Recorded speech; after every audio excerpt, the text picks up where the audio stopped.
So, welcome to Practical Cell Phone Spying. Before we start, a couple of notes on privacy. First off, cellular phone calls will be recorded during the talk. Surprise. If you do not want your cell phone calls recorded, turn your phone off. If you're on Sprint or Verizon, you're not GSM, my system is not going to talk to your cell phones at all, so don't even worry about it.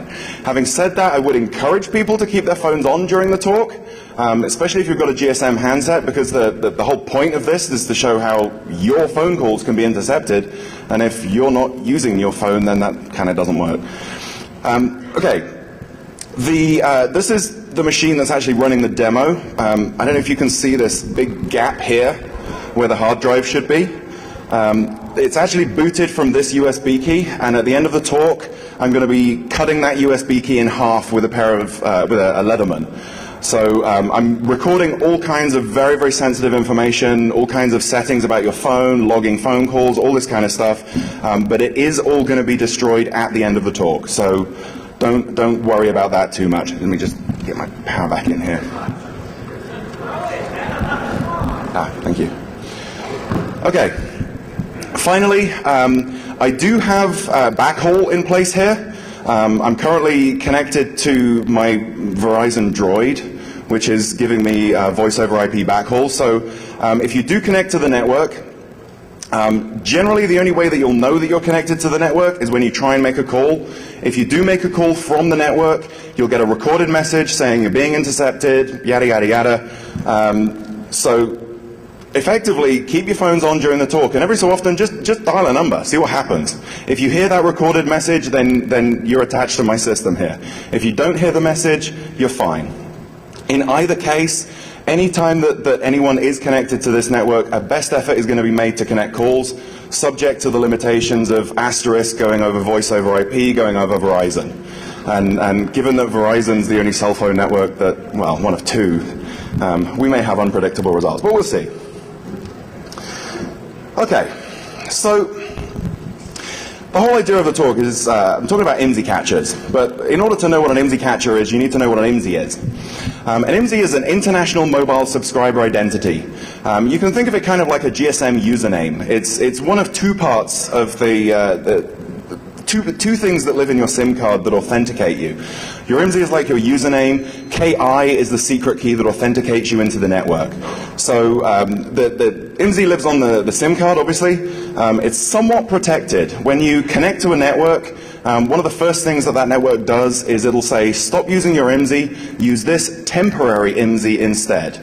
And what I'm going to be showing you on the demo a little later is how many of these TIMSIs have been allocated as a way of seeing how many people are associated with the base station.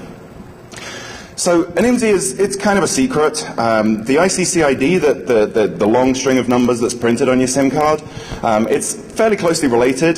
For most US networks, and a lot of networks around the world actually, you can derive the IMSI from the ICC ID and vice versa. So it's not really that secret. Other places do it slightly better, and the ICC ID is just a random number. Either way, the ICC ID doesn't really play too much of a part. I only mention it because you can derive the IMSI from it, in the United States at least. So what's an IMSI catcher? Basic idea is that it's a spoofed GSM tower. It's a fake base station. The idea is that when your phone is looking for a signal, it'll look for the strongest tower. It'll connect to the tower that offers it the best signal. And in this case, because I'm right in front of you with high gain antennas pointed directly at you, I'm going to be your strongest signal here. I'm only emitting about 25 milliwatts here, tiny, tiny, tiny amount of power. But because I'm so close and because I'm using these directional antennas, hopefully I'll be your strongest signal, and you should camp over to my network and have some fun. Another thing to bear in mind is that in GSM, it's the base station that picks all of the settings. So when you connect to my tower, it's my tower that gets to instruct whether or not to use encryption, whether or not to use frequency hopping, all of this kind of stuff. If I decide not to enable encryption, then I just disable it, and your phone just goes, oh, you've disabled encryption? That's fine, I'll talk plain text. Seriously, it's that simple. There's all kinds of stuff that the base station can instruct the handset to do. Please take my word on it that I'm not doing anything malicious here. This test is for functionality only. There should be no permanent changes made to your phones whatsoever if you do connect to the network. But if I wanted to, there's all kinds of stuff I could do. I could update your SIM card. All kinds of fun to be had. So essentially, if you've got the ability to deliver a reasonably strong radio signal, and your base station will negotiate A50, which is plain text, you're pwned. There's nothing you can do about it. And there's a good chance that you won't even know about it. If I'm the tower, then not only am I your network, but I also control your handset as well to a pretty significant degree. The actual idea of an IMSI catcher has been around almost as long as GSM has. It was originally patented by Roden Schwartz in Europe in 1993. I've never seen reference to any US patents for it, but either way, patents in Europe are just as public as they are here, so all of the details of this is all public. The main important point about this is that if you were to go to Roden Schwartz and say, I want to buy an IMSI catcher, they'll charge you a couple of $1 million. The equipment that I have laid out on the table here, by far the most expensive part is the laptop. Second up is the USRP at about $1,500. And then, well, I think the next most expensive thing is this $20 instant messaging device. So the whole point is that using these techniques, you can intercept phone calls for 1,000 times less money than the commercial systems that do exactly the same thing. So, quick note about the crypto involved in IMSI catchers. If I'm the attacker and I create the base station, you have a cell phone that connects to my base station, I just say disable crypto. I don't need to break crypto, I don't need any rainbow tables, I don't need any solid state hard drives for fast lookups, nothing. I just say turn off encryption. It's that simple. In reality, the GSM specification does actually say that when your handset connects to a network that does not use encryption, it has to put up a warning message. But then if you read further in the spec, there's another place where it says, if you want to disable this warning message, set this little configuration bit in the SIM card. So every SIM card that I have ever seen in my entire life, and I've seen a few from various networks around the world, every single one of them has that bit set. Every single operator that I've ever seen disables that warning message. So no phone, I've never seen a warning message on a cell phone that actually says you're connected to an unciphered network, even though the GSM specification requires it. So this is a deliberate choice on the part of the operators. The idea of it is that if you go to a country like India, in India they don't support cell phone encryption. It's actually illegal. So obviously you want to be able to roam in India, you want to be able to make cell phone calls, so your phone has to support A50. And if you're getting a warning every time that you connect to a new tower in India, you're going to be wondering what the hell's going on and hassling AT&T or whoever. So it's one of those areas where functionality and security are directly at odds. So note on spectrum usage. One of the issues that was raised with this talk in the press is that operating a transmitter on a US cellular frequency is a very big FCC no-no. You get in a lot of trouble for doing that. Fortunately, we don't actually need to. The reason for this is, there's 4 bands used for GSM around the world, 850, 900, 1800, 1900. 850 and 1900 are the two that are used in the USA, 900 and 1800 are used in Europe. If you actually look at the size of those bands and the frequencies that they cover, there is an overlap between European GSM 900 and the United States ISM band at 902 to 928 megahertz. So I'm actually running my transmitter here as a legal ham radio transmitter in I call it the ISM band, but it's technically a ham radio band. And as far as your cell phones are concerned, I'm just a European radio transmitter. I'm a European tower. Your phones don't care that I'm in the States. They don't care that they're in the States. They don't care that they're on a completely inappropriate band for the location that they're in. They just quite happily say, hey, there's a tower, let's party. It's pretty crazy. So if you've got a European phone, if you've got a quad band phone, you'll see the network.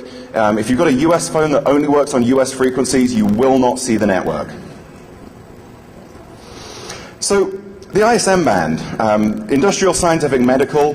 The idea of it is it's for very low power devices that use very low utilization, very low actual time on the air. They change frequency very rapidly, generally designed to be very non-interfering. But if you look at the regulations, ISM is actually secondary in the band. It's a ham radio band. Ham radio operators don't tend to like it because there's all this ISM crap cluttering up the place.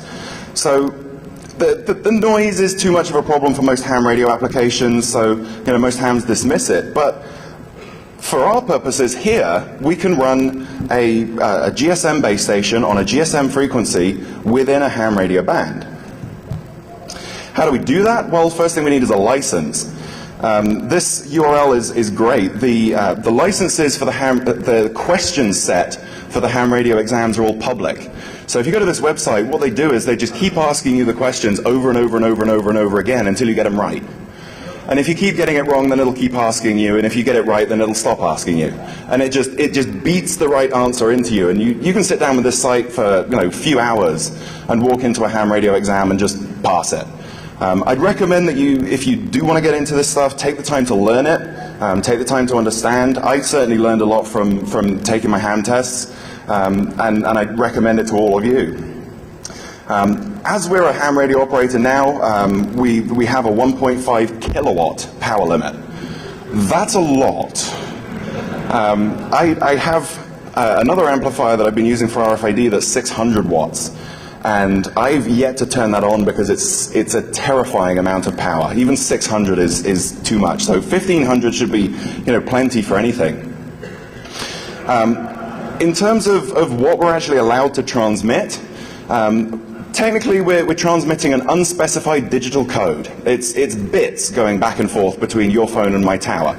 So in ham radio terms, you're allowed to transmit an unspecified digital code as long as the specification is public. And in this case, all of the specs for all of the various GSM protocols, they're all public. So it's all good. You're also not allowed to use cryptography. You're not allowed to obscure the meaning of the message in any way. So I guess by law, if I'm running my BTS in a ham band, I have to disable crypto. Damn. No limits on antenna size, antenna gain. Basically, if you can get your hands on it and run power to it, you're golden. The only thing that you ever need to be careful of is RF exposure limits. The FCC publishes guidelines for what absorption rate people can tolerate safely. In this case, I am nowhere near those limits. This side is my transmit antenna. I think it's this side. And it's putting out a total of about 25 milliwatts. To put that in perspective, your cell phones, if they're on the European, if they're on the higher bands, the 1800 and 1900, they'll be putting out a watt. That's 40 times more.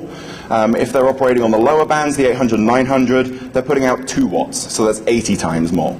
So the phone in your pocket is exposing you to significantly more RF than my big scary antennas. The only other real requirement that we have is that the station has to identify itself every 10 minutes.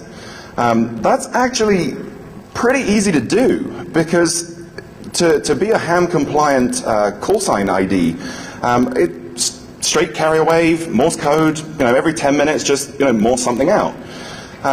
We could have integrated into the USRP. Certainly the USRP is capable of it, but that's doing it the hard way. There's an easier way to do it. That being, you take a second transmitter, you tune it to the same frequency, you make sure that the power level of that second transmitter is slightly higher, so that whenever that transmitter is on, it's effectively DOSing the GSM signal with a ham radio call sign. So all we need is an easily scriptable 900 megahertz transmitter. And as it turns out, this little pink instant messaging device is perfect. This is called the IMMe. This was brought to me by Travis Goodspeed. They're fabulous little devices. They have reasonably good power output. Obviously, keypad and screen is helpful. No firmware security. You can program them with a good FET.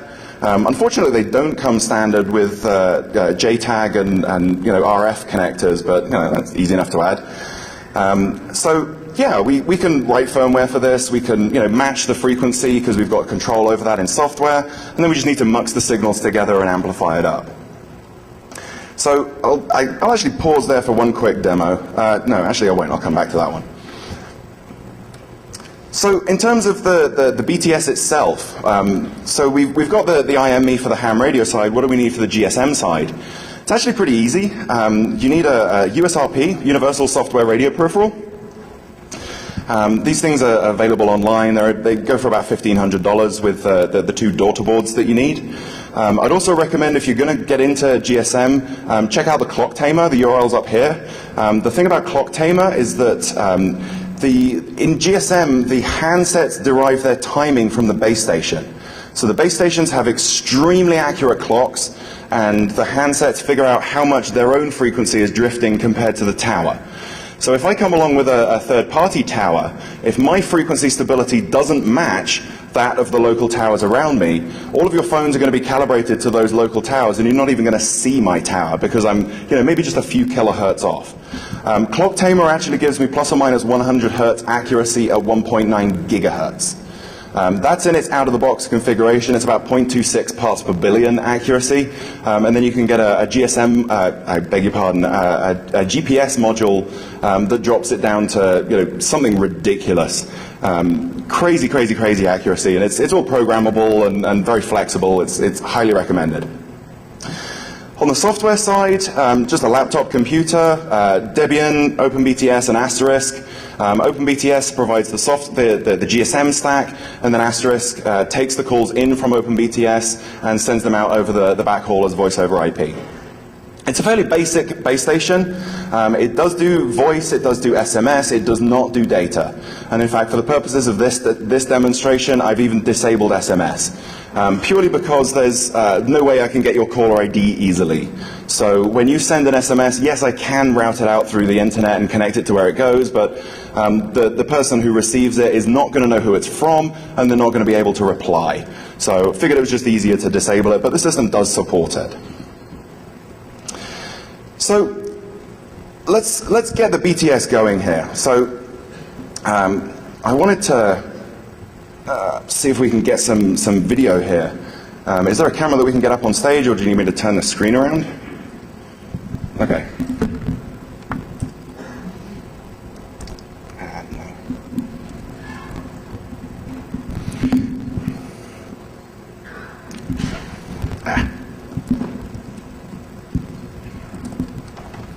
So I'm actually just going to plug in my USRP now. That's all on. And then start the base station.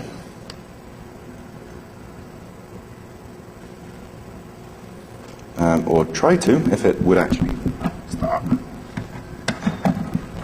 Let's try this again.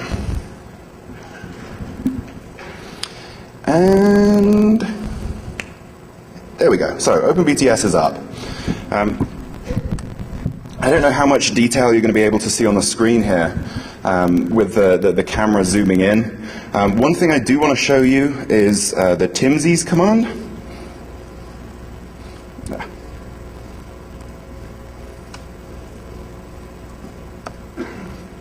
So I don't know if you can actually make that out on the screen. The command I typed was TIMSIS, T-M-S-I-S. What that shows me is a list of all of the temporary IMSIs that have been allocated by the base station. In other words, how many people are currently associated with it. So you can see right at the bottom here, 0 TIMSIs in table. So I've started it up clean. There's nothing there.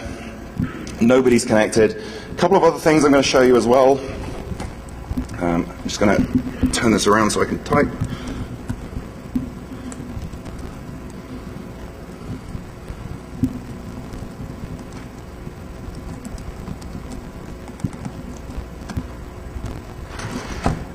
So a couple of other commands that I've typed here. Cell ID. That shows you that my mobile country code that I'm using at the moment is 001. In the GSM specification, country code 1 is test. I'm then using a mobile network code, an MNC of 01. So again, that's test. So I'm a test network in a test country. I'm operating on a non-European cellular, a non-American cellular frequency. And then if you look at the bottom here, The short name of the network that I'm starting is called DEFCON 18. Some phones will display that, others won't. But the point that I want to make across is that at the moment this is in a non-hostile configuration. It's in a test mode, it's not advertising any known network, it's not operating on a US cellular frequency, and certainly as it started up, nobody was connected to it. So I'll leave that running for a few minutes. If people really want to do a scan for the network, you can, but I prefer people to just leave their phones alone. Just take it out of your pocket every couple of minutes, try and make a call, see if it's actually handed over. Because I'll come back to this in just a sec and show you how easy it is to make phones hand over here. So we've got the BTS in test mode. How do we then make this into an IMSI catcher instead of just a random cellular network? Well, the way that cell phones identify the network is by two values. I mentioned them already, the mobile country code, mobile network code. Mobile country code, 310 for USA. There's a full list on Wikipedia for every country around the world. 3-digit number, not really that hard to spoof. Mobile network code, again, two-digit number, maybe a 3-digit number that you can look up on Wikipedia. Not really much security there. It's pretty trivial to change it. You can, I'll show you in a sec how to do it on OpenBTS. It's not hard. It's really not hard. And then once I've set the MNC and the MCC, I can change the network name as well, so that when it displays on your phone, instead of seeing DEFCON 18, you'll see whatever network it is that I want you to see. In most cases, well, in some cases, I've noticed that handsets will not hand across to the base station unless the short name of the network, the network name, is entered case correctly. So it's kind of sad when the security of your cell phone calls comes down to a case-sensitive string comparison. Not much security there. So that's really all that's involved in spoofing a network. So let's come over here and actually do it. Before I do, I'm just going to type TIMSIs again. Wow, that's 15 people. 15 handsets are currently connected to my tower. And that's without spoofing any cellular network. So 15 people in this room are currently having their cellular phone calls intercepted by me, and my BTS is not advertising any known network in the world. It's in a test mode, it's on a non-frequency, and you're still connecting.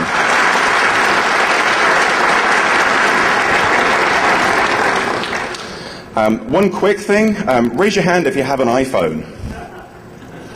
Okay, if you do not have your hand in the air, you're probably not connected to my network. In my experience, it's generally the iPhones that connect most easily. It's actually been quite the bane of my existence trying to keep the damn iPhones away. I kid you not, it's impossible to get rid of the damn things. So, okay.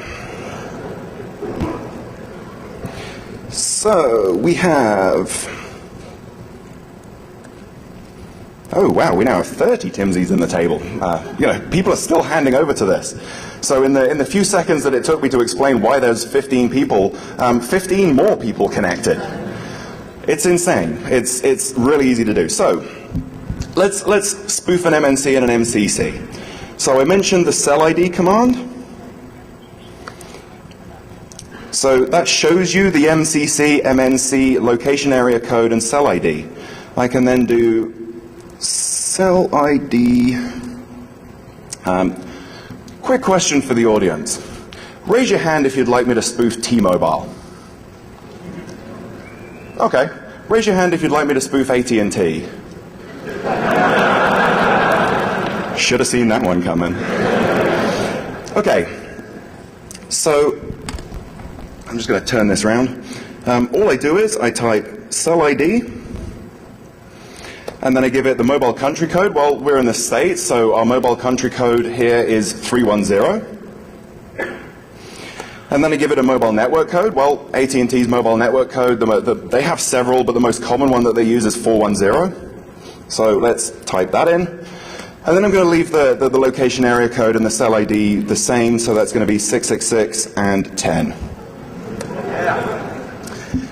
That's it. I'm now spoofing AT&T. I could, be a little more careful about it. I can do config.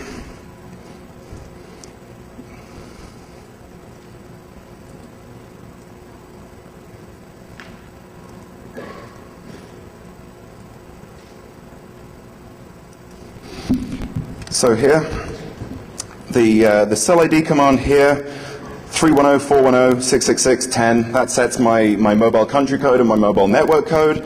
And then this command down here, config gsm.shortname AT&T.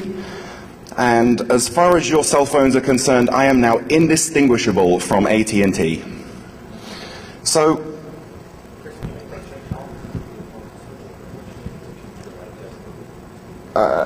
the question was, how long does it take to hand over? That's kind of the point of the talk, in all honesty.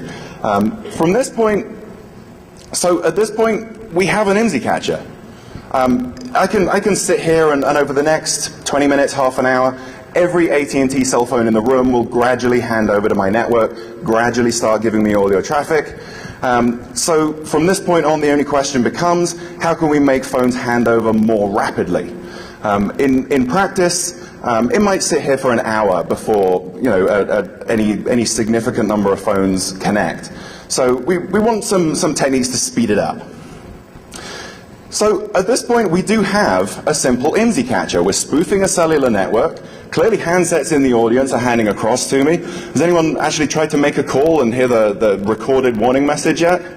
Yeah, one here, another at the back, another over here. So yeah, I mean, clearly you guys are handing over, you're connecting to my network. I'm getting all of your traffic. So how do we filter this down? Well, firstly, I now know your IMSIs. So I can filter based on IMSI. If I know the IMSI of the specific person that I want to target, I can exclude everyone but that IMSI. Likewise, I can do the same with the IMEI, which is the equipment serial number, the equipment identifier. I can say, only allow Nokias to connect, or only allow iPhones to connect. I'm not sure you can quite get it down to that level of granularity, but certainly you can say this particular IMEI is allowed to connect and nobody else is. So I could restrict it down to a limited set by various different parameters. As I mentioned, it takes time for people to migrate across. We can make it faster, and I'm going to talk about some techniques for that in a sec. One major limitation that this current system has, it only intercepts outbound calls. So when you're attached to my tower, as far as T-Mobile, AT&T is concerned, your phone is off. It has no signal, it's whatever, it's just not there, because you're not connected to one of their towers. So when a call comes in, it'll just go straight to your voicemail. We can get around this, I'll come back to that, but for the moment we've got outbound calls getting recorded. So how do we speed up handover? We don't want to be sitting here all day watching everyone's phones hand over, so what techniques have we got to speed up that process? Well, there's actually a few. Neighbor list, changing lag, band jamming, receive gain. I'm going to talk about all of these individually. Some of them I'll demo, some of them I won't. But there's lots of different ways to do it. The first one is GSM neighbors. So each tower, each GSM tower, when a phone connects to it, the phone will retrieve from it a list of neighbors. And what that means is each GSM base station is on a specific channel, obviously. The base station will say there are base stations nearby on these other channels. And what your phone will do is it will take that list of neighbors and it will monitor all of those channels, and it will keep watching the signal strength on all those neighboring towers. And when one of those neighboring towers becomes a stronger signal, it'll hand over. So how can we use this to our advantage? Well, all we need to do is, we know that the cell phone is going to be monitoring these neighboring frequencies. So if we do a survey of the local area and find out what neighbors are around, we can then compare that to what frequencies the phone can actually see, what towers it can connect to and whatever. And eventually we can find a channel that is advertised as a neighbor, but perhaps is on the other side of the tower, so you can't actually see it from here. So I can put up my tower on a frequency that I know your phones are listening to, and that I know there isn't a tower there, so that the moment that base station pops up, your phones are all going to go, oh, okay, we must have driven down the street and this tower is now closer, so I'll just hand over to it. So how do we do this? It's actually pretty easy. You get a Nokia DCT-4 phone, I believe. The 3310 does the two European bands. The 3390 does at least one of the US bands. What these do is they support a thing called network monitor mode. And what network monitor does is it effectively dumps a log of every GSM thing that the cell phone does. Every packet that it sends to the base station, every burst that it receives from the base station, everything. Every single thing that that cell phone does gets logged. Doesn't allow you to interact with it, doesn't allow you to control it, other than, beyond what you can do on the handset already, but it does at least give you very, very detailed insight into what your phone sees on the GSM network. So you get one of these phones, you need a special F-bus, M-bus switching cable, and a program called GAMU.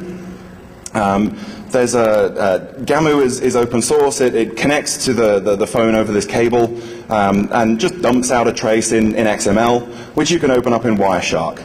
I was going to demo it, but my 3390 has gone wandering. So what I'm going to do instead is just show you what the traffic looks like.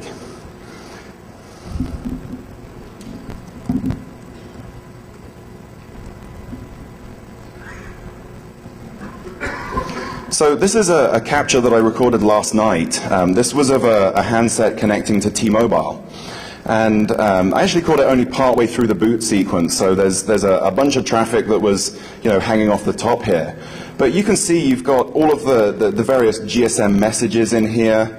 And if I click on the right packet, let's try System Information Type 2, which is that one. You can see Wireshark breaks it down nicely, and within this packet it actually says, here's my list of neighbors.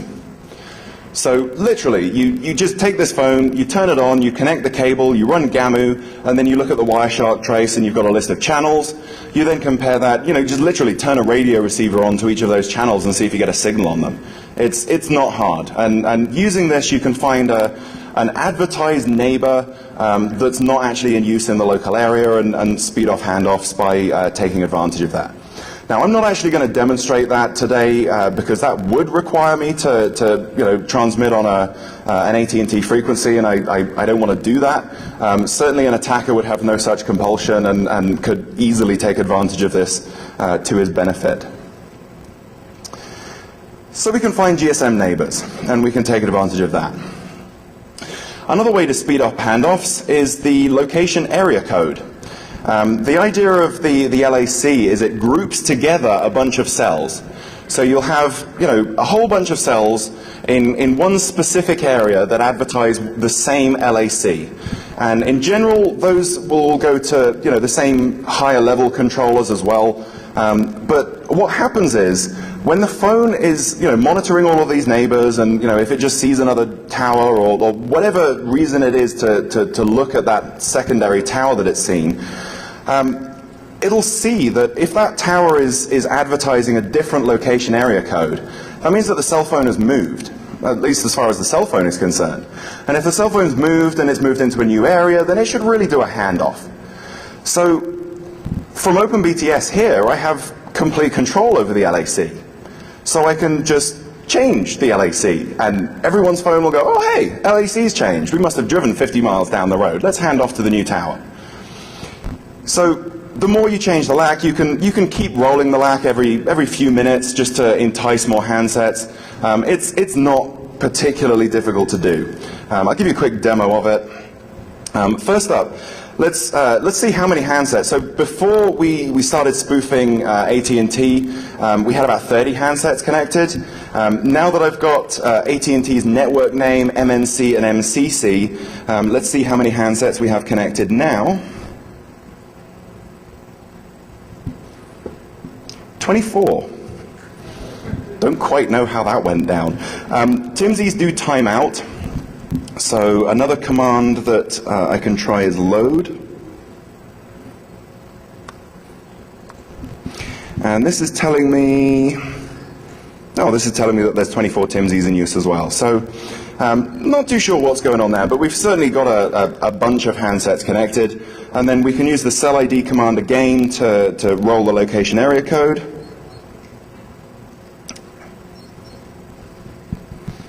I'm just going to turn this around a second so I can actually see.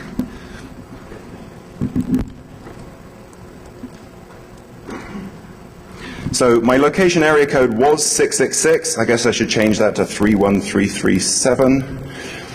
And I keep the cell ID at 10. In fact, I'll change the cell ID as well, just so that the handsets know it's a new tower.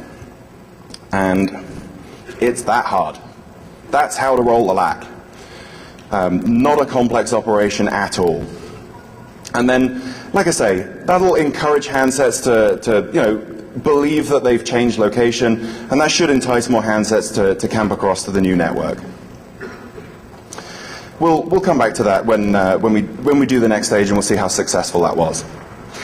So, what happens when the handset turns on? How does the handset first find its very first tower? Obviously, when it boots up, it knows nothing. It doesn't know where it is. It doesn't know what frequency it's on. Doesn't have any neighbors to look for. Doesn't know the current LAC. Nothing like that. So it does a very, very long scan over the entire band, and whatever towers it finds, it checks the MNC and the MCC, tries to make sure that those are allowed networks based on what the SIM card will actually connect to, and then the signal strength as well, and it'll just connect to the strongest tower. Once it starts finding some towers, it limits the size of that scan. It performs a much smaller scan, much more rapidly, because it has some information about what bands are in use, what towers are in use, what channels to look for, all this kind of stuff. So an attacker can actually use this to his advantage, because if you DOS the cell phone system in order to make people lose signal, when those handsets connect back up again, they're going to perform this long scan. They're going to perform this much wider band scan and have a much higher chance of connecting to the attacker's tower. So how can we do this? Well, first off, we're only talking about second generation GSM, 2G. 3G has much better security, much, much, much better security. So if we jam the GSM band, then when we turn the jammer off, your handset's going to perform a wider search. It's going to perform a bit slightly slower search, a bit more chance of finding the tower. However, if you're on 3G, there's really nothing I can do. The 3G protocols are much, much stronger than GSM, and it's a lot harder to intercept a 3G phone call. So we really don't want people using 3G if we're trying to intercept phone calls. So what we have to do is jam the 3G bands. If we jam the 3G band, your phones lose the ability to connect to a 3G tower, and they quite happily drop down to 2G.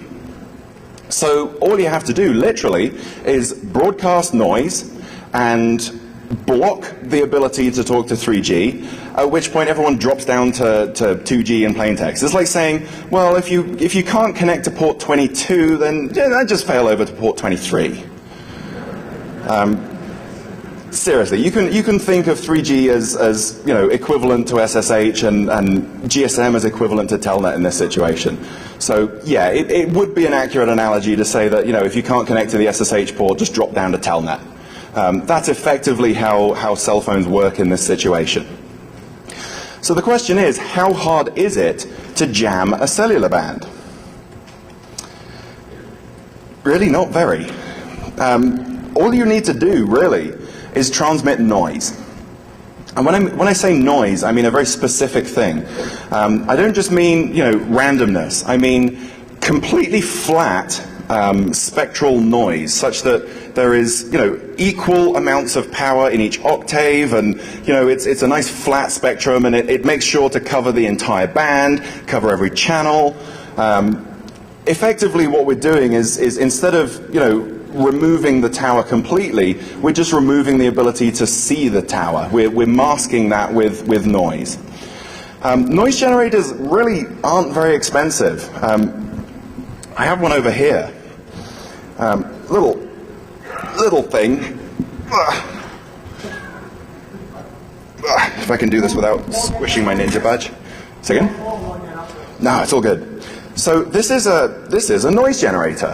This was $450 on eBay, and if I connect this to a power amplifier, and I have a power amplifier upstairs, and then connect the power amplifier into an antenna, and I have antennas clearly, if I turn that on, that's rather a large disruption to cell phone service. I mean, the noise generator itself was, as it says, $450 on eBay. The power amp was $400 on eBay. Not on eBay, on the internet at least. That's 100 watts. 100 watts of wideband noise is a huge, huge, huge disruption. This is what it looks like. This particular noise generator has two modes. It has one for the 900 megahertz bands and one for the 1900 megahertz bands. So what you're looking at here is the trace from a spectrum analyzer. The lowest frequency on the left is about 500 megahertz, and the highest frequency on the right is 2.5 gigahertz. And then as the line goes up, there's obviously more power at whatever frequency that corresponds to. So you can see on the left, we've got a really big, fat block around 900 megahertz. That is effectively this thing transmitting on every possible frequency in every possible channel between about 850 and 950 megahertz. Turn that thing on and yeah, 850 and 950 just stops working. Likewise, in 1900 mode, you can see again the major peak is a little further over. It's pretty clear that this does what we need it to do. So, what happens when you jam a cellular band? What happens when, I turn this thing on and broadcast 100 watts of noise? Of course I haven't done it. I'm not stupid. If you were to do this, if I was to plug this thing into my 100-watt power amplifier and I was to connect it to an antenna and turn the whole thing on, it would probably knock out GSM, CDMA, 3G, Verizon, pretty much every cell phone service there is for most of Las Vegas. If not further.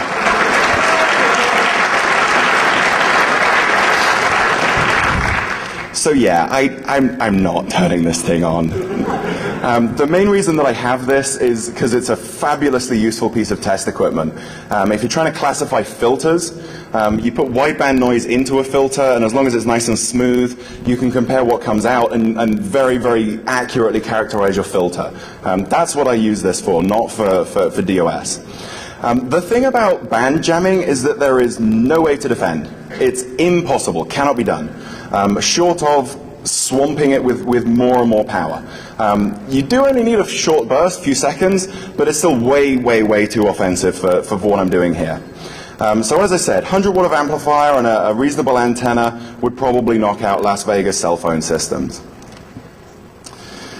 So another technique that we can use to make handsets hand over, there's a command that the BTS can send the handset that basically says, treat my signal as if it was stronger than it actually is. Meaning that if I just, let's say, on a scale of, plus 50 to minus 100,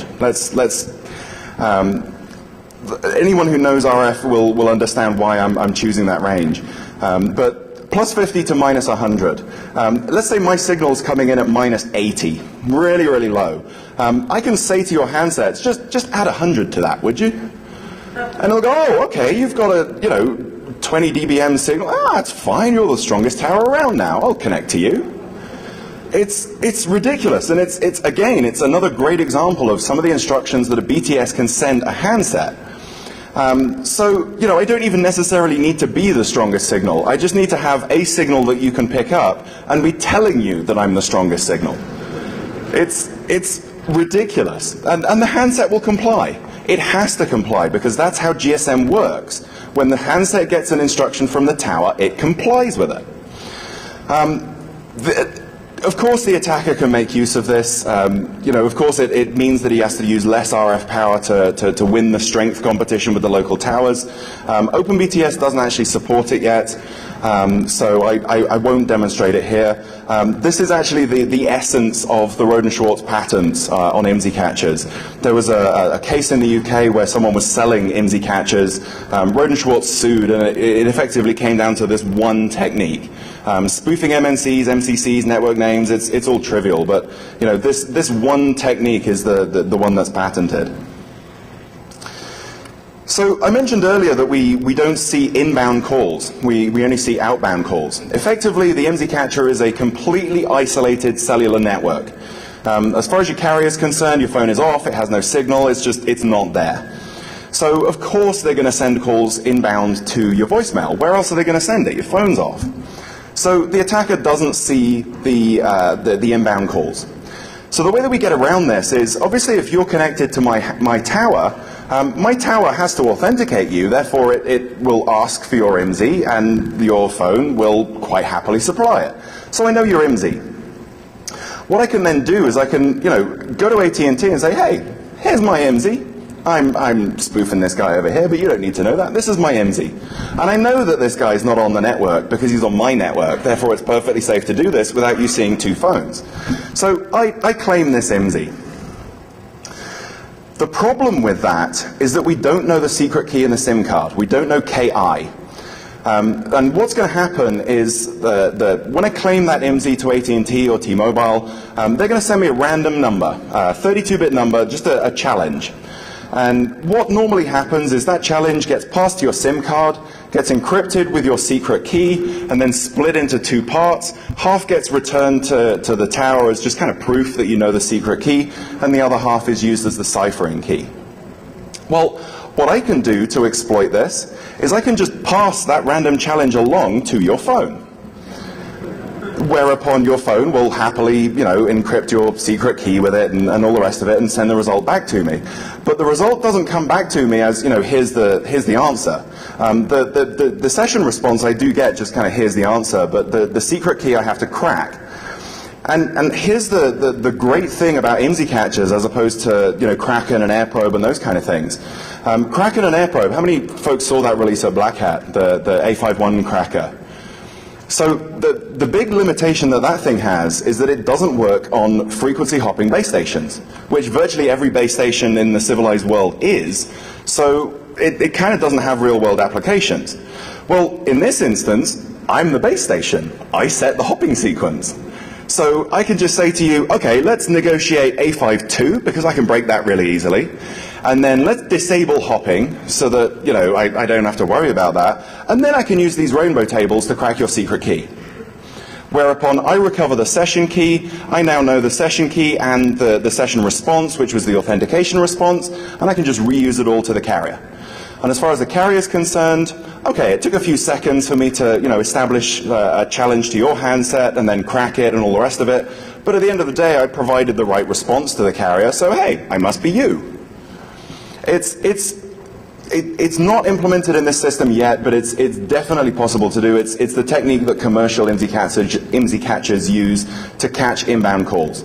Certainly, yes, I cannot do that in this system currently, but it is absolutely possible with IMSI catchers. So, just a little more on breaking that session key.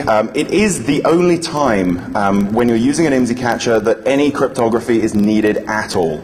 The majority of the time, I just configure my base station to just negotiate A50. Just disable encryption. What do I care?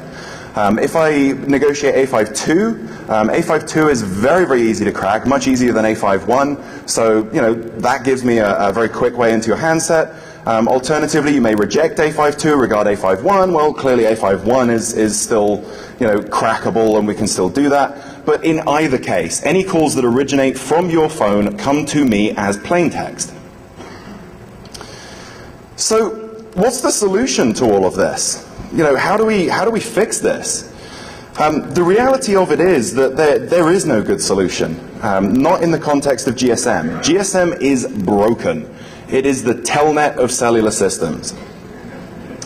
In order to fix GSM, you'd have to redesign GSM. And if you're redesigning GSM, you have to upgrade every handset. You have to change every tower. You have to change the networks that live behind them. So why bother? If you're going to that much effort to redesign everything, why don't you just move to 3G? The solution here is 3G and later protocols. 3G authentication is much better. Obviously 3.5G, 3.9G, LTE, all of the subsequent protocols build on that as well. The primary solution here is turn off 2G. Unfortunately, how many people have Android phones? You've seen the setting that says use only 2G networks. Yeah, supposedly saves battery. How many people have ever seen a setting in a phone that says use only 3G networks? Okay, BlackBerry has one. Certainly Android doesn't, iPhone doesn't. So how can we be secure here? Certainly 3G is showing cracks. It's not been broken. The Kasumi cipher has been somewhat broken, but the 3G protocol hasn't. So yeah, just use 3G. Look for that icon on your screen with the little 3G. If you see that, then you're pretty good. Alternatively, just treat it like a data network. Just layer put another layer of crypto on top of it. Treat it like voice over IP. Just use it as a data network. Treat it like the internet. Encrypt everything that goes across it. Just don't trust it. And then in the long term, the big solution is to just turn off 2G, which will happen eventually as 3.5G and 4G are deployed more widely. Hopefully, now that I've demonstrated this, there'll be little argument that it's totally possible to intercept 2G phone calls. So hopefully it'll spur some uptake of 3G, and we'll see where it goes. So one final demo. Let me just see how many TIMSIs we have connected here. 17. Okay, so people are actually handing back to the normal network. That's unusual. Certainly there was a lot of handsets connected to start out with. It's possible that I actually mistyped AT&T. That I think there's some spaces in there. So it's entirely possible that your handsets are connecting to me and going, oh, you're not spelling AT&T correctly. I'm out of here. So either way, certainly feel free to make some calls through it. The only limitation is that you have to dial 1 in front of the number, or whatever country code you want. You're only limited by the $20 of credit in my SIP account. Feel free, if you've not heard the recorded message, then like I say, connect to the network and have a play. It's there for the next couple of minutes while I take some questions. So yeah, have fun.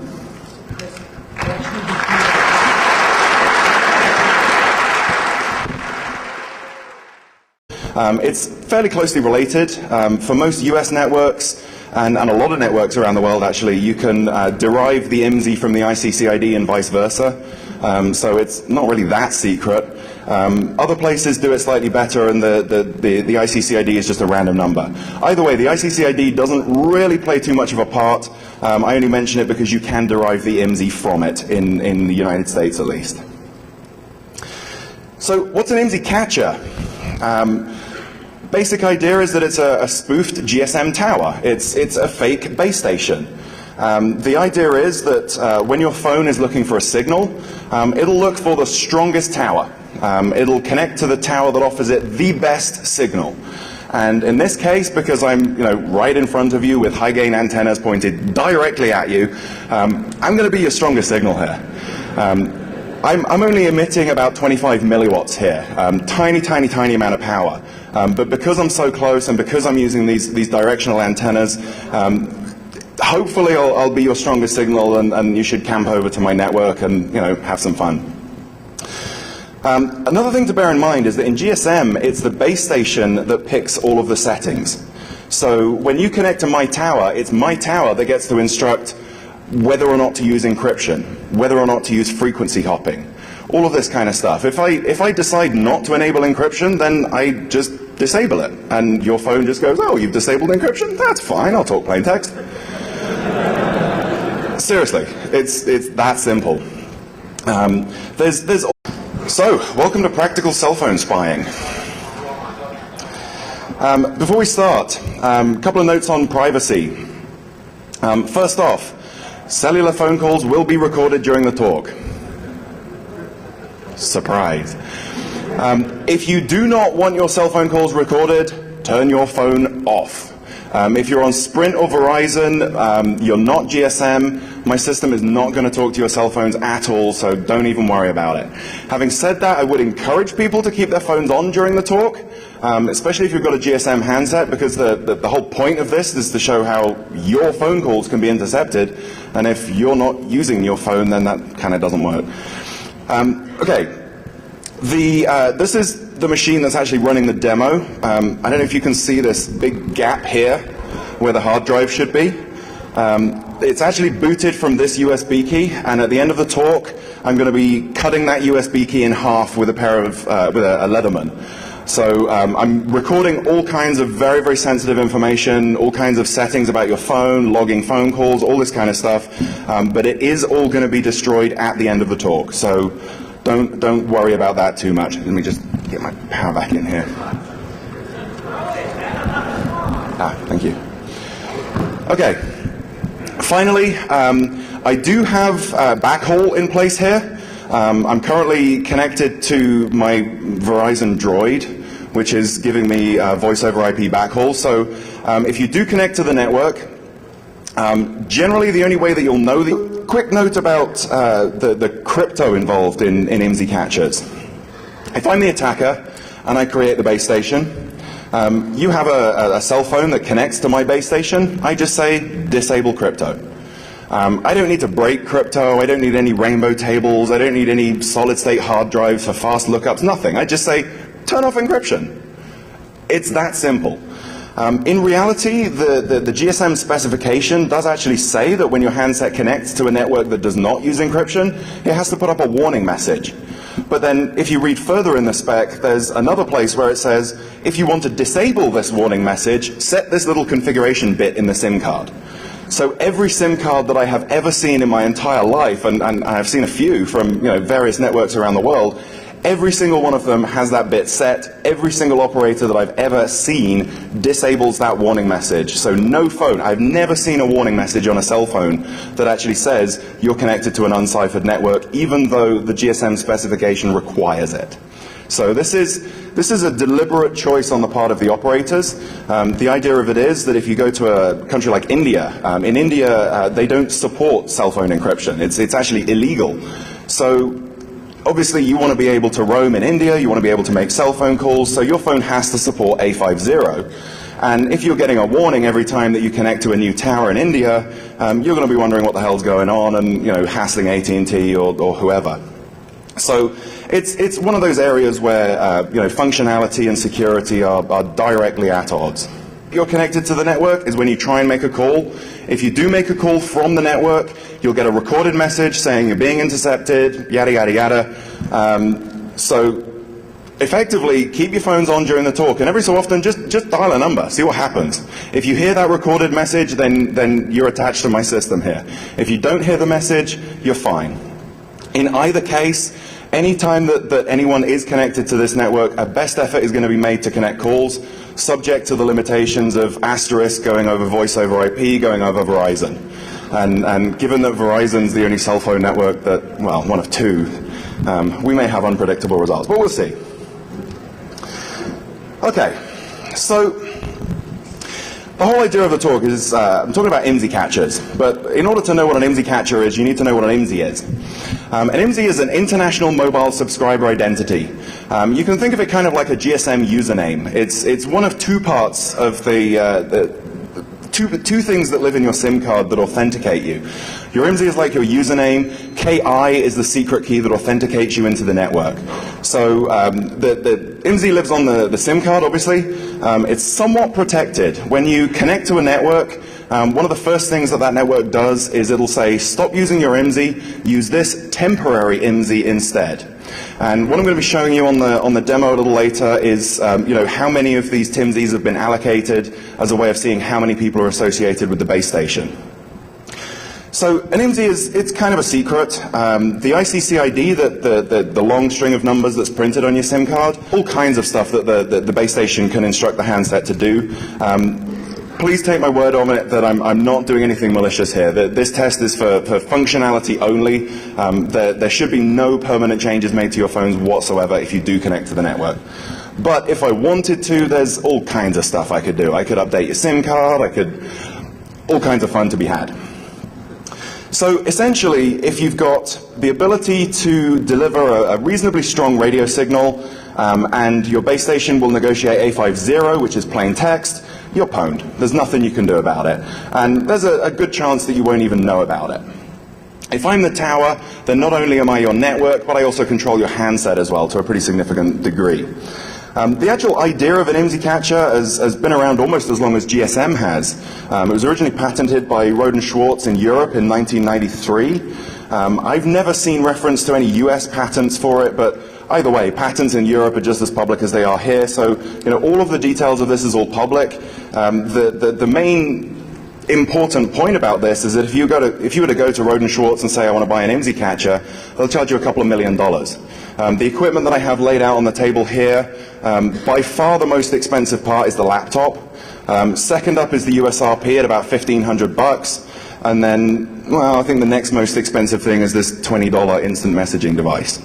So the whole point is that using these techniques, you can intercept phone calls for 1,000 times less money than the commercial systems that do exactly the same thing. So